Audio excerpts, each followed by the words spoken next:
Amém. Mateus capítulo 28. Mateus é o primeiro livro do Novo Testamento, embora não tenha sido o primeiro a ser escrito, mas está na sequência, como o primeiro, na sequência do Velho Testamento para o Apocalipse, como o primeiro livro do Novo Testamento. Mateus capítulo 28, diz assim, a partir do versículo de número 16. 28, 16. E os 11 discípulos partiram para a Galiléia, para o monte que Jesus lhes tinha designado. E quando o viram, o adoraram, mas alguns duvidaram. E chegando-se Jesus falou-lhes dizendo: É-me dado todo o poder no céu e na terra. Portanto, ide, ensinai todas as nações, batizando-as em nome do Pai, do Filho e do Espírito Santo, ensinando-as a guardar todas as coisas que eu vos tenho mandado. E eis que estou convosco todos os dias, até a consumação dos séculos. Amém. Vamos orar? Senhor, muito obrigado, ó Deus, por mais um dia. Tem significado a cada um de nós algo extraordinário viver mais um dia. Obrigado, ó Deus, porque chegamos aqui abençoados e protegidos pelo Senhor. Pedimos, ó Deus, dias melhores para todos os habitantes da terra. Pedimos, ó Deus, dias melhores sobre o nosso país, sobre o nosso estado, sobre a nossa cidade e sobre a casa de cada um de nós. Derrama, ó Deus, a tua bênção agora, por meio da palavra do Senhor. Toca-nos, ó Deus, toca-nos nesta hora, pois nós queremos ouvir a tua voz. É a nossa oração, em nome de Jesus, o nosso Senhor. Amém. Amém. Jesus havia começado a pregação do Evangelho, chamando a sua pregação exatamente de Evangelho, de boas novas. Chegou o momento novo, o plano divino, o plano de Deus já estava entre os homens. A salvação de todas as pessoas através de Cristo Jesus. A profecia desde o Gênesis 3,15 até o livro de Malaquias, com o renovo do Senhor, a ideia de um novo sacrifício sobre o altar, a visão de Ezequiel da roda no meio da roda, algo que começava a fazer girar toda a engrenagem, a manifestação de Deus, agora estava acontecendo. Jesus estava no mundo, Jesus realizou os milagres, a Bíblia vai relatar pelo menos 35 desses milagres, e nós vamos encontrar João dizendo que nem todos os livros da terra poderiam relatar todos os milagres realizados por Jesus. No entanto, nós vemos que Jesus foi preso, Jesus foi julgado, num julgamento errado, irregular. Jesus foi condenado, Jesus foi crucificado, foi executado e morreu. Os discípulos ficaram sem uma perspectiva, tinham deixado tudo para seguir Jesus.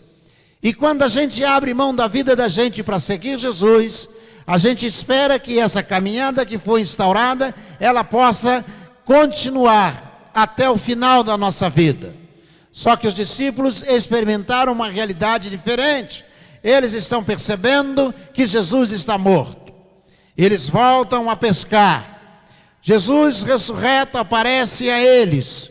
E Jesus diz a eles: vão para a Galiléia, eu vou aparecer a vocês. Jesus aparece enquanto eles estão pescando na Galiléia. Mas o texto que nós lemos fala de um comissionamento. Agora que Jesus pregou o Evangelho, agora que Jesus realizou inúmeros milagres, agora que Jesus esteve com os discípulos orientando e doutrinando os discípulos, o que vai acontecer? Jesus disse: agora vocês vão receber uma missão. Serão comissionados. Vocês vão receber uma missão. Vocês têm algo para fazer. Nós não entramos no reino de Deus, no nascimento de Jesus, como Simão e Ana no templo. Nós não entramos no reino de Deus como os doutores da lei, quando Jesus tinha 12 anos e estava no templo. Nós não entramos no reino de Deus quando Jesus curou o cego Bartimeu.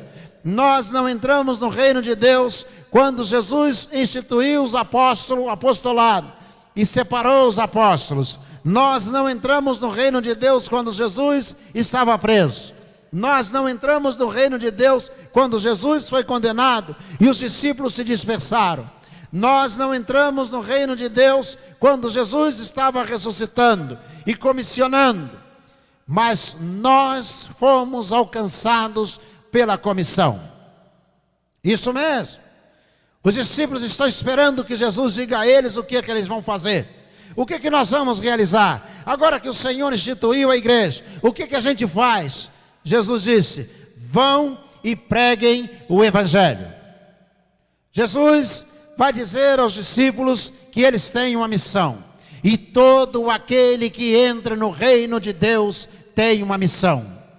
Talvez você possa parar de dizer: mas eu nunca preguei o evangelho. Você está fora do plano de Deus, daquilo que Deus planejou para a sua vida. Ah, mas eu não tenho facilidade de pregar o evangelho. Não se preocupe, porque esse é um dom dado por Deus. Basta que você se coloque à disposição, que o Senhor vai qualificar, vai preparar você para a pregação do evangelho. É preciso que entenda que os discípulos estão ali esperando que Jesus diga a eles o que eles têm que fazer. E Jesus diz: é muito simples, vocês vão por todo o mundo e vocês vão pregar o evangelho a toda criatura. Primeira pergunta que provavelmente alguém da igreja dos nossos dias diria: Senhor, a gente não tem dinheiro para ir por todo mundo pregar o evangelho. Senhor, nós somos pessoas pobres. Senhor, nós não temos recursos linguísticos, nós não temos capacidade de oratória. Como que a gente vai pregar pelo mundo inteiro? Essa não era a questão. Jesus disse: vocês vão. Primeiro vocês devem lembrar que todo o poder me é dado no céu e na terra, versículo 18. Jesus diz aos discípulos: vocês vão e não se preocupem. Diria na minha terra: não esquentem a cabeça. Vocês simplesmente se disponham a ir, porque o restante eu vou providenciar.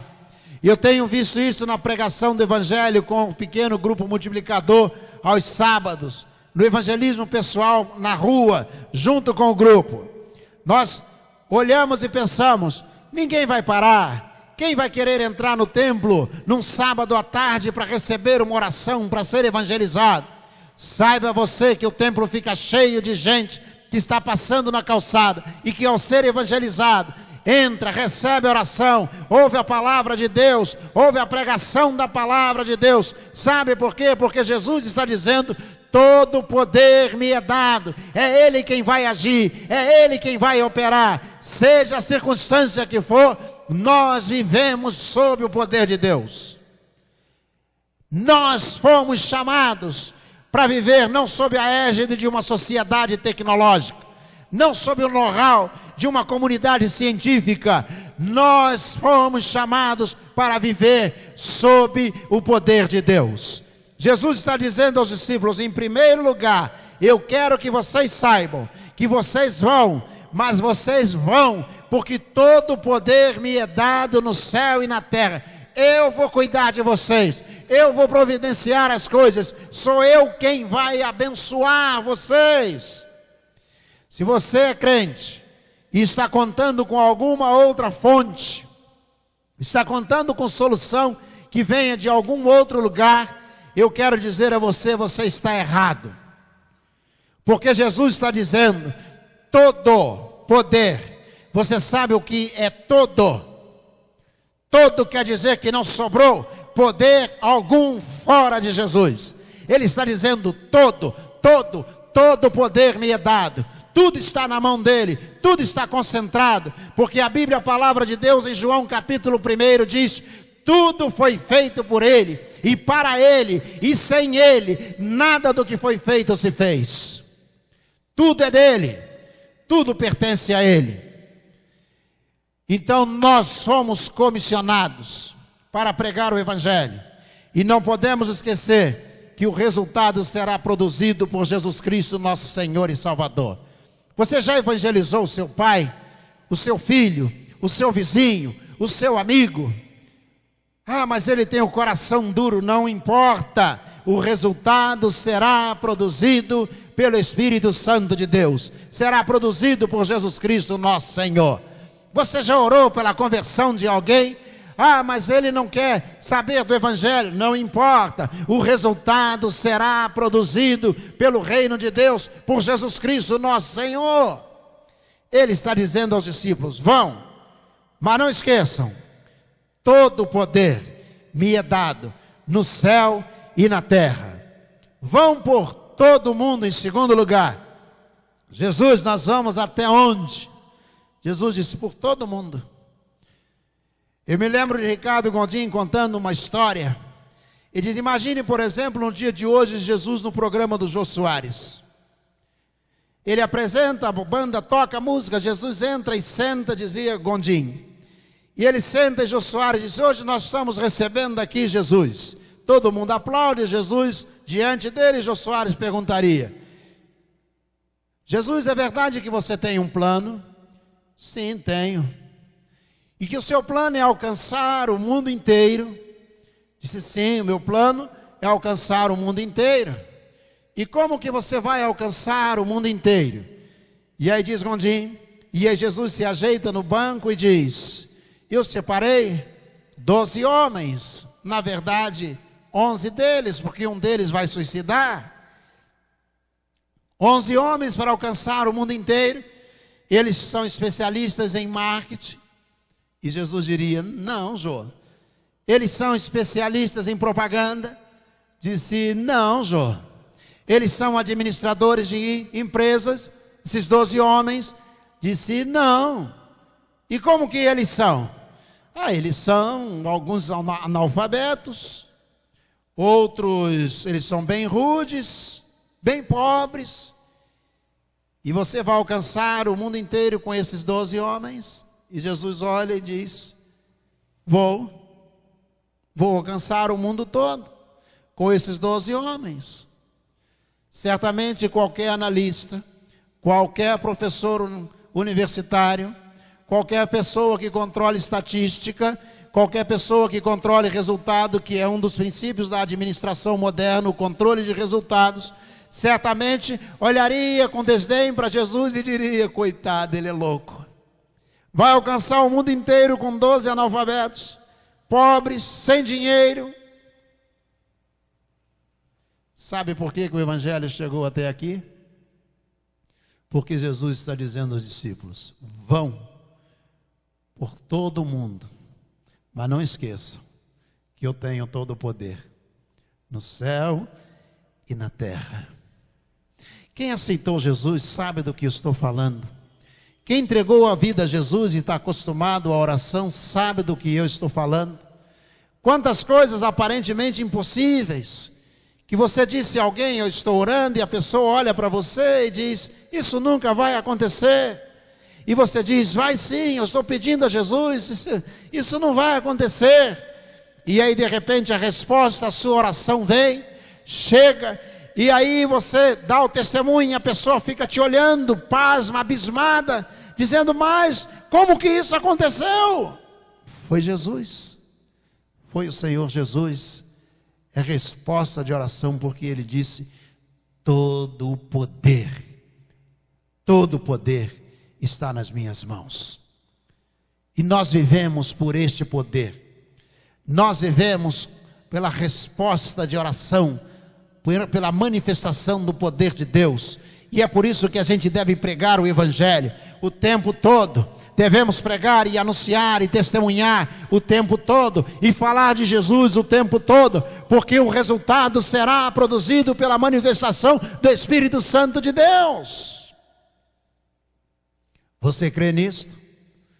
O Senhor está dizendo: vai por todo o mundo.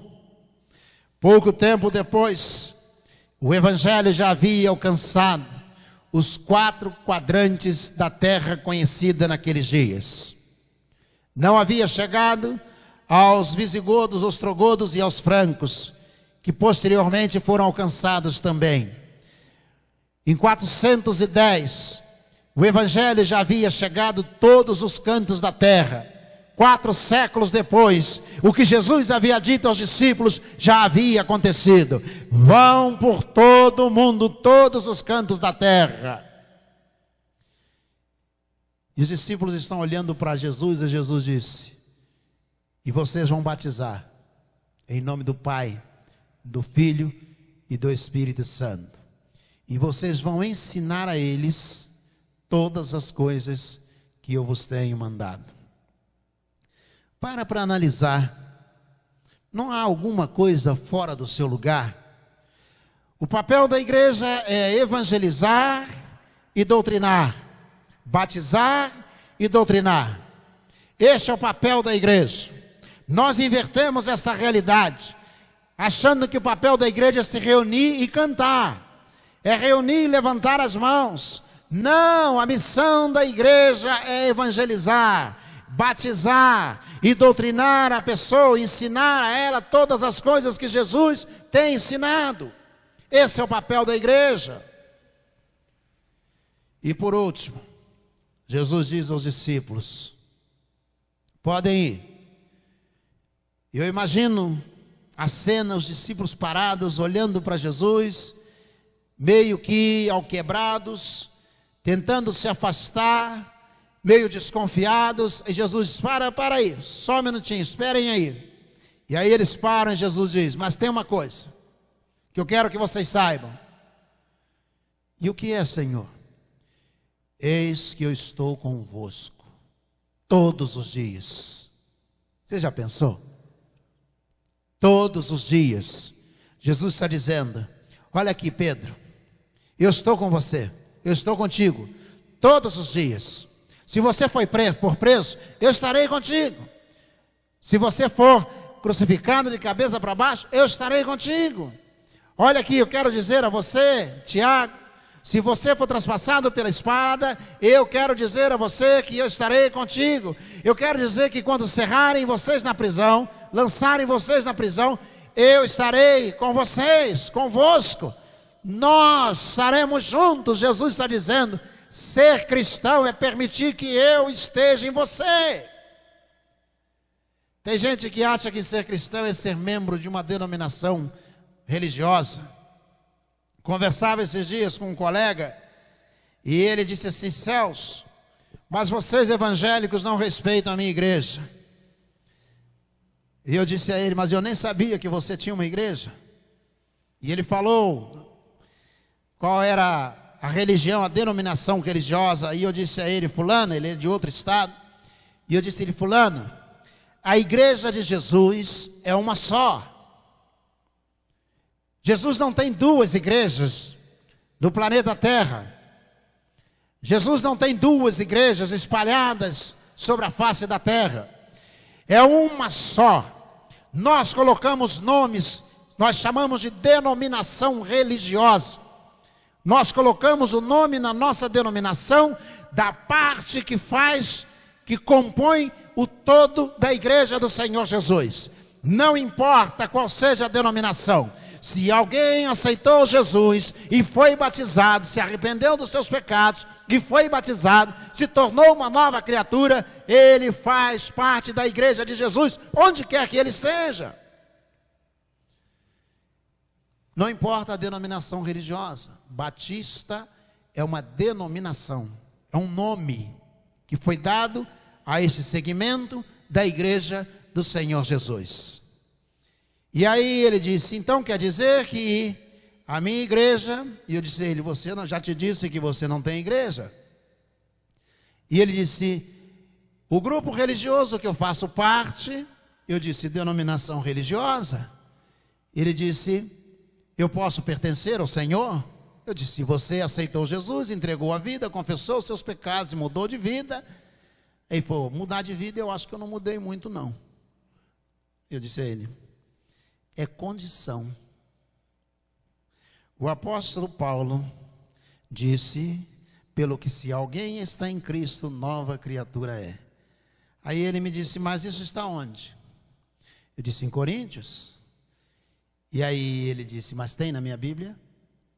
Eu disse: você nunca leu sua Bíblia? Ele disse: já li alguma coisa, ela fica aberta, às vezes eu passo e leio. Jesus está dizendo aos discípulos: eis que estou convosco todos os dias. Esses homens que nós chamamos de apóstolos, que a Bíblia chama de apóstolos, esses homens deixaram tudo para seguir Jesus. Esses homens mudaram de vida. Esses homens enfrentaram a fogueira, os leões. Esses homens enfrentaram a cruz. Esses homens foram cerrados ao meio, como diz a carta aos Hebreus. Sabe por quê? Porque Jesus disse para eles: eu estou convosco. Eles não foram para a serra sozinhos, nem para a fogueira, nem enfrentar os leões. Jesus disse: pode deixar que eu vou contigo enfrentar os leões. Nós vamos juntos. Para encerrar, a Bíblia conta a história de um homem que foi crucificado ao lado de Jesus, conhecido como Dimas. E no momento final da vida dele, ele tinha um outro que estava próximo a ele. E Dimas olhava para Jesus e zombava, dizendo: não salvou os outros, salva-te a ti mesmo, desce da cruz, salva-te a ti mesmo e salva também a nós. E Jesus permanecia quieto ali. Do outro lado da cruz havia Gestas, que também estava crucificado. Ele, esticando a cabeça, com muita dificuldade, ele olhou para Dimas por cima de Jesus e ele disse: cala-te. Você não está vendo que nós estamos aqui porque os nossos feitos mereciam que estivéssemos aqui crucificados? Mas ele, o que ele fez de errado? E eles estão ali, e naquele momento, ele olha para Jesus e diz: Senhor, lembra-te de mim quando entrares no teu reino. E Jesus diz: em verdade te digo, que ainda hoje estarás comigo no paraíso. Ele não teve tempo de evangelizar. Ele não teve tempo de doutrinar pessoas. Ele não teve tempo.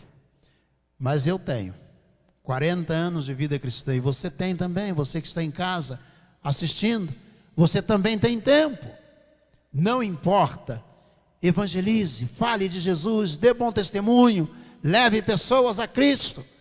Eu tenho dificuldade. Não parou aí não. Jesus disse: você vai doutrinar essas pessoas. Você vai ensinar essas pessoas o caminho que elas devem andar. Mas eu não vou conseguir. Vai sim, sabe por quê? Jesus disse: eis que estou convosco todos os dias. Todos os dias. Todos os dias. Curva a sua cabeça. Vamos orar ao Senhor. Senhor nosso Deus, nosso Pai. Ó Deus, que este tempo de pandemia sirva para reversão da inversão que nós fizemos como crentes em Jesus.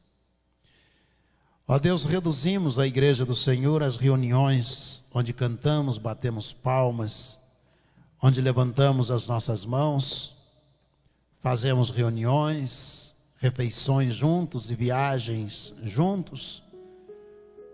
Isso não é a igreja. Esta não é a missão da igreja. Ó Deus, levanta, ó Deus, neste tempo, homens e mulheres cheios do Espírito Santo, prontos à evangelização, que tenham sedes, ó Deus, sede de almas perdidas, ó Deus, para colocá-las aos pés do Senhor. De homens e mulheres inquietos, que orem pelas conversões de seus parentes e amigos. De homens e mulheres que não descansem, vendo, ó Deus, almas descendo pelo desfiladeiro para o inferno. Ó Deus, levanta, ó Deus, uma geração santa, cheia do Espírito Santo do Senhor, que tenha, ó Deus, paixão pelas almas perdidas. Ó Deus, que voltemos ao genuíno Evangelho, à genuína igreja. Ó Deus, que no meio de tanto sofrimento, de tanta tristeza, de tanta morte, a igreja do Senhor desperte para evangelizar os perdidos, para batizá-los e doutriná-los na palavra do Senhor. É a nossa oração. Levanta, ó Deus, esta igreja. Levanta, Senhor, pois nós oramos em nome de Jesus, o nosso Senhor. Amém. Amém.